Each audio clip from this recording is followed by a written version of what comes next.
রাস্তার ধারে চাউমিন তো আমাদের সবারই ভালো লাগে, কিন্তু মাঝে মাঝে বাড়িতে এরকম সিম্পলভাবে চাউমিন বানিয়ে খেতেও মন্দ লাগে না বলো।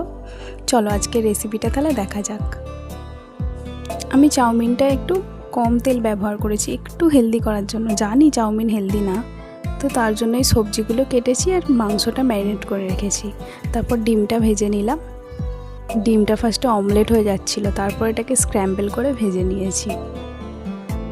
আর চিকেনটা আদা রসুন বাটা আর নুন হলুদ লঙ্কা গুঁড়ো এইসব দিয়ে ম্যারিনেট করে রেখেছিলাম। তো প্যানে অল্প তেল গরম করে চিকেনটাকে হালকা করে ভাজতে দিলাম, মানে গ্যাস আস্তে করে। এবার বড় কড়া বসিয়ে তার মধ্যে অল্প তেল দিয়ে, সর্ষের তেল অল্প নেই, একটু বেশি হয়ে গেছে, পেঁয়াজটাকে ভেজে নিলাম।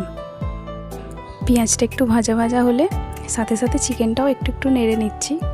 পেঁয়াজটা ভাজা হলে একটু গাজর দিয়ে দিলাম।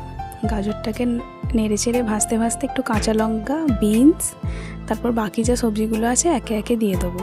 যেমন আলু, তারপর ক্যাপসিকাম, টমেটোও ছিল একটুখানি।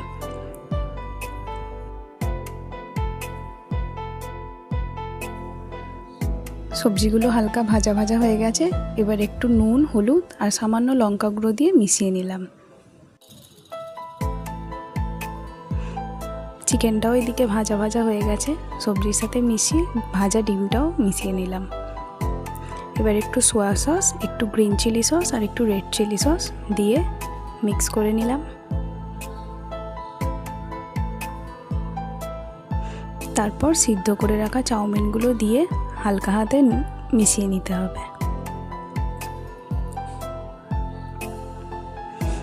এতটাই হয়ে গেছিলো চাউমিনটা, বাড়ির সবার জন্য ছিল। আমি তো মিক্স করতেই পারছিলাম না, চাউমিনটা অনেকটা হয়ে গিয়েছিলো। চাউমিন মশলা একটু দিয়ে দিয়েছি সানরাইসের। এবার আমাদের চাউমিন রেডি।